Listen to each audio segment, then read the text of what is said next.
আমাদের জিএনএম এ যে 15 নম্বরের ইংলিশ থাকে তার মধ্যে একটা টপিক হচ্ছে যেটা টেন্স। টেন্স সব জায়গাতেই লাগে, কিন্তু এখানেও আমাদের টেন্স আছে। ভার্ব এগ্রিমেন্ট করতে গেলে টেন্সের অ্যাপ্লিকেশন রয়েছে। আগে ফার্স্ট বলো, টেন্স কত প্রকার, কি কি? Past future. এবারে দেখো আমরা যে এই যে পাস্টটার প্রেজেন্ট, আমরা প্রেজেন্ট পাস্ট যেটা আছে তার অ্যাপ্লিকেশনটা বেশি, মাথায় রেখে দেবো। কিন্তু বাকি যেটা তার অ্যাপ্লিকেশনটা কম, তার দুটো অ্যাপ্লিকেশন হয়। ফার্স্ট কথা হচ্ছে ইনডিফিনিট, ফিউচার ইনডিফিনিট আর ফিউচার কন্টিনিউয়াস, ছাড়া বাকি অ্যাপ্লিকেশনটা কম। এবার চলো আমাদের বলো প্রেজেন্ট ইনডিফিনিট মানে পি ভোজন যেটা করো প্রেজেন্ট ইনডিফিনিট কি স্ট্রাকচার কি আছে বলো তো দেখি। সাবজেক্ট। এবার সাবজেক্টের কোন কার ক্ষেত্রে কার কি কি হবে, সাবজেক্ট যখন হবে ধরো সাবজেক্ট কটা আছে, সাবজেক্টের মধ্যে ভাগ কি আছে, পার্সন কি কি আছে, পার্সন মনে আছে first person, second person, third person. তাহলে সাবজেক্ট প্লাস কি বললে ভার্ব, অবজেক্ট। অবজেক্ট নিয়ে নাও এখানে স্কুল, এই তো। তাহলে এখানে এটা কোন টেন্সে আছে তাহলে বলো এবার। সিম্পল প্রেজেন্ট বলে অথবা প্রেজেন্ট ইনডিফিনিট বলে। তো সিম্পল প্রিডিফিনিট, ঠিক আছে। এবার পরের স্ট্রাকচার বলো কন্টিনিউয়াস এর ক্ষেত্রে ডিফারেন্সগুলো একটু একটু করে ধরতে পারলে একটা I was go to school. I am going to Past continuous. তাহলে পাস্ট কন্টিনিউয়াস হচ্ছে present continuous. Subject plus am is মানে অক্সিলারি ভার্ব, বি ভার্ব। হ্যাঁ এই তো, am going to স্কুল। এই তো। এবার এখানে বলো এই বি, এটা এই ভার্বটা কি ভার্ব? Be verb. বি ভার্বের রূপ কি কি আছে? পাস্ট টেন্সে কি হবে? আর ভার্বের সাথে আইএনজি। তাহলে এটা কোন টেন্স হলো? এটা হচ্ছে প্রেজেন্ট কন্টিনিউয়াস। এবারে চলে এসো এইটাই আই দিয়েই বলে। আই হ্যাভ এর গন কেন হলো? গনটা কি কার থার্ড ফর্ম? তাহলে আমরা জানি যে এটা, তাহলে এটা বললাম কি প্রেজেন্ট সি দিয়ে দিলাম, হ্যাঁ কন্টিনিউয়াস। তা প্রেজেন্ট পারফেক্ট, পারফেক্ট তাই তো, পি। তাহলে আই এরপর কি হচ্ছে গন বললো। গনটা কেন বললো একটু বলো তো। সবসময়ের জন্য ভার্বের থার্ড ফর্ম হয়। তোমার কোশ্চেনে আসবে এরকম দেওয়া থাকবে, এটা দিয়ে দিল গন দিল, এটা কি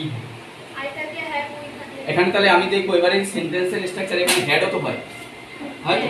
তাহলে দেখবো টেন্সটা পিছিয়ে আছে, তারপরে আমি হ্যাভ নাইলে হ্যাড নেবো, হ্যাভ বিন হ্যাড বিন এই জিনিসগুলো নেবো। এবারে চলে এসো এটা কি বললাম তাহলে প্রেজেন্ট পারফেক্ট। এবার প্রেজেন্ট পারফেক্ট কন্টিনিউয়াস এই জায়গাটা বলো। I have been going to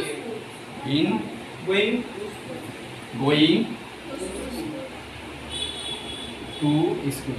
তাহলে কি কি নিলাম একটু বলো তো। উপরে দুটো সেন্টেন্সের মধ্যে থেকে এই দুটো সেন্টেন্সকে অ্যাড করেছি, এটাই মাথায় রেখে দাও। আচ্ছা কথার মধ্যে কি বলছো বলো আগে।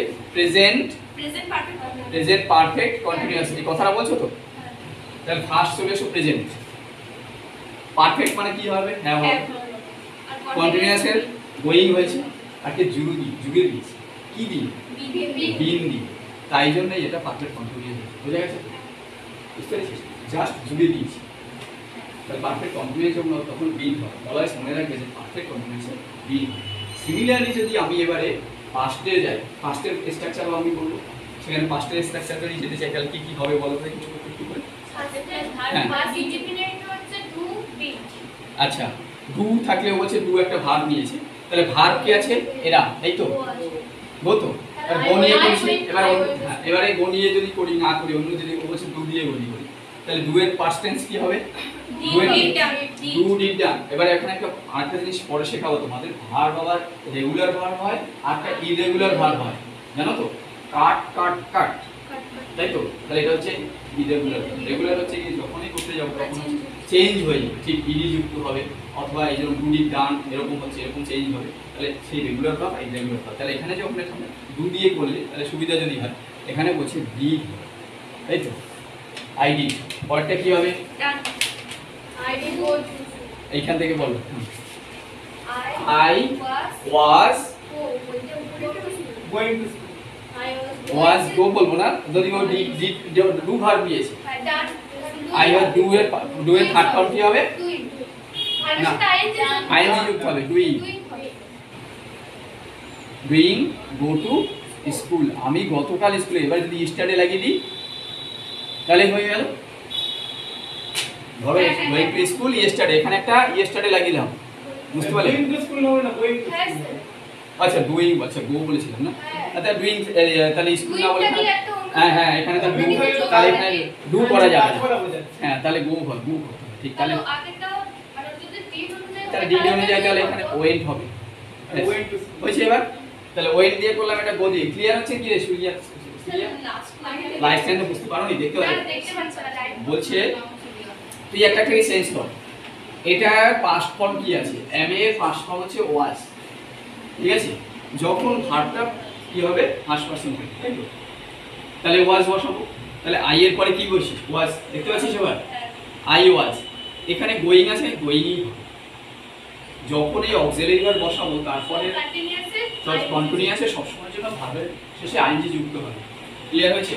তারপরে যা আছে তাই, তোমার যে অবজেক্ট যেটা থাকবে অবজেক্ট সেইভাবে বসে যাবে। এবার পরে কি আসবে এখানে বলো একটুখানি, আই এর পরে Past perfect. I had been gone to I had, I I had হবে, হ্যাড বিন কেন? I had gone I had gone. gone ওয়ের পাস্ট ফর্ম ইজ গন, এই যে আগেই লিখছিলাম। কি রে অর্পিতা বোঝা যাচ্ছে? হ্যাঁ গন। এবারে এই দুটোকে জুড়বো, been হবে had been হ্যাড বিন হবে, এই তো। তাহলে এটা কঠিনটা করতে, been going তাহলে আই হ্যাড বিন। এবারে যেহেতু আমি এটা কি আছে কন্টিনিউয়াস আছে, গোয়িং টু স্কুল, যদি স্কুল করে দাও স্কুল করে দেবে, ঠিক বোঝা যাচ্ছে? এরকম করে আমরা তাহলে কটা হলো এখানে, দেখ 8টা পেয়ে গেছে। এবারে ফিউচার আছে, টু বি, তাহলে টুকলে তোর টাইম লাগবে চলে। তাহলে ফিউচার যখন তোর ফিউচারের স্ট্রাকচার কি হবে? শ্যাল উইল, ঠিক আছে যাচ্ছি, দাঁড়ো একটু টুকলে তাহলে তো বলে রেখে দিতে হবে। তাহলে শ্যাল বা উইল, তাই তো? আই এর পরে কি হয়? আই এর পরে শ্যাল হয় না? I for shall will দুটোই হয়, কিন্তু দুটোই হয়, কিন্তু সেটা হচ্ছে কি সেন্টেন্সের স্ট্রাকচারে কথা বলে। আই শ্যাল কি বলবেন? Go I shall go. To school. তারপরটা কি হবে? I shall be going I shall be I shall be going to going to school. কি রে বুঝতে পারছিস? গোয়িং টু স্কুল যেটা আমাদের আছে এটা হচ্ছে কন্টিনিউয়াস, মানে ফিউচার প্লাস সি যদি করি। নেক্সট কি হবে? I shall have I shall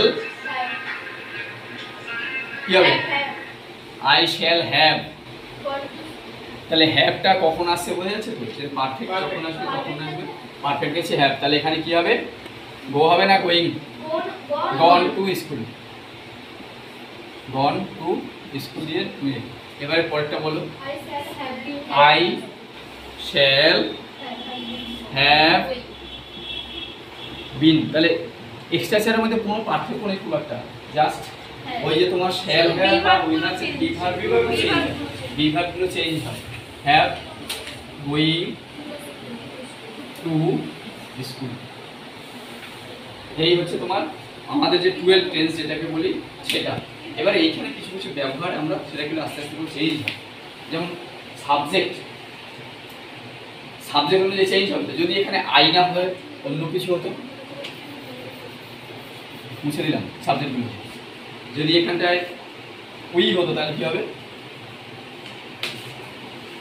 we shall হয়, আবার উই উইল। আচ্ছা একটা কথা বলো, উই শ্যাল আর উই উইল কখন হয়? হতে পারে জানা আছে কারো? হ্যাঁ বল। will হয় যখন নির্দিষ্ট অর্থে বলা যায়, নির্দিষ্ট অর্থে মানে আমি নির্দিষ্ট স্কুলে যাবই, যাবই আজকে নির্দিষ্ট আজ করে তখন কি হবে? তখন উইল হবে। উল্টোটা বলি, শ্যাল হয়। উই শ্যাল ওভারকাম, আমি সেন্টেন্সটা বারবার করে বলেছি, আমরা করব জয়, তাই তো? বাংলায় কি হয়? আমরা করবই জয়, আমরা করব জয়। We shall overcome, we shall overcome, মাথায় রাখ। তাহলে ও যেটা বলেছি উল্টোটা বলেছি। উই, তাহলে শ্যাল হয় যখন জোর দিয়ে কোনো নির্দিষ্ট জোর দিয়ে বোঝাবে তখন শ্যাল হবে, মাথায় রাখবে তো? তাহলে এখানে যেমন এখানেও শ্যাল সবটার ক্ষেত্রে হবে, উইলও হবে, যেটা হচ্ছে। তাহলে উইল হচ্ছে অনির্দিষ্ট করে যদি বোঝায়, তুই যেটা বলছিস ঠিকই বলেছিস, কিন্তু উল্টো হয়ে গেছে। তাহলে এটা পুরো ব্যবহার।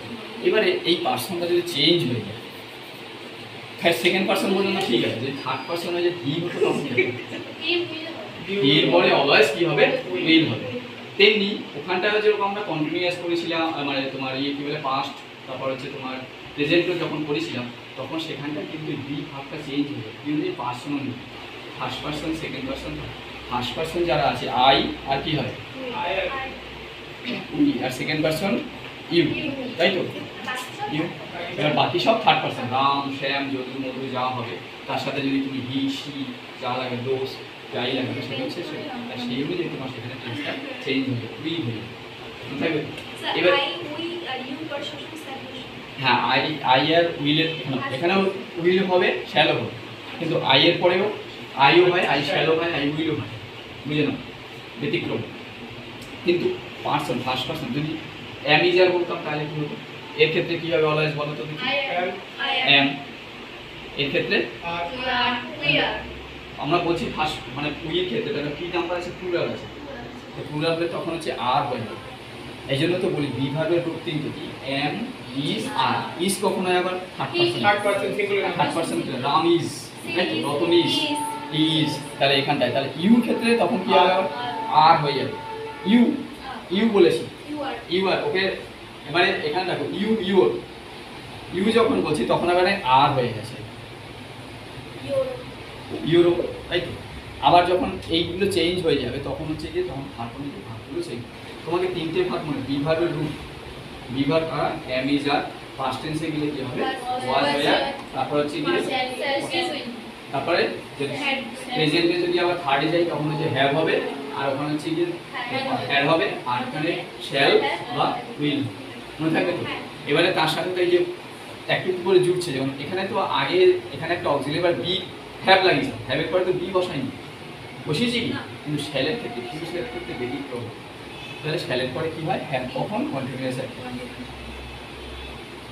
বুঝা গেছে না? বুঝে যাবি না তো পরে?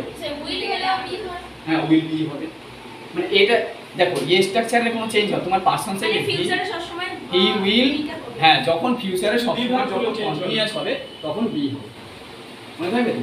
আবার এখানে দেখো আমি কি বলি, এই দুটোকে যুক্ত করে দিচ্ছি। কোন দুটো? একটা কন্টিনিউয়াস একটা পারফেক্ট। এই জন্য পারফেক্ট কন্টিনিউয়াস পারফেক্ট বলি না। তো যদি হলের মধ্যে গোলায় যে আমি সেন্টেন্স লিখছি কোনটাকে আগে লিখি, আগে কন্টিনিউয়াসটা করা তো আমি চেঞ্জ করবো পারফেক্ট অন, পারফেক্টটাকে আগে লিখি। পারফেক্ট কি আছে? এই যে শ্যাল হ্যাভ পেয়েছিলাম তো সেটাকে আগে লিখবো, তারপর কন্টিনিউয়াস কি আছে তোমার এখানটায় এই আইএনজি যুক্ত করেছি, এই জন্য ওটা কন্টিনিউয়াস মানে আইএনজি যুক্ত করা, তার আগে কিন্তু হচ্ছে না। কারণ এখানে যখন আই শ্যাল গো বলছি ওখান থেকে আইএনজি যুক্ত করে দিই, এবার যখনই চেঞ্জ করি, কেন একটা যখন দেখো এখানে কি ব্যতিক্রম হয়, শ্যালের পরে না এখানে বি ছিল, যদি এইখানটায় এরকম হতো হি ইজ, তাহলে কি হতো? এখানে তো be verb line going to school, তাহলে এখানে যদি এটাকে আবার কন্টিনিউয়াস টেন্সে করতাম মানে পারফেক্ট কন্টিনিউয়াসে করতাম তাহলে ইজের পরে তো কোনো বি ভার্ব বসাইনি, ইজ বিন বসাই, বি ভার্ব তো বসাইনি, কিন্তু ওইটা একমাত্র ফিউচার টেন্সে। এবারে তোমাকে সবার আগে কি আইডেন্টিফাই করতে হয়? একটা সেন্টেন্সের এটা প্রেজেন্ট কন্টিনিউয়াস, ঠিক প্রেজেন্ট কন্টিনিউয়াস। তাহলে এখানে প্রেজেন্ট কন্টিনিউয়াস যখন হচ্ছে তখন একটা কি ঢুকে গেল, এখানে কি ঢুকেছে? ওটাই আমি তোকে বুঝাতে।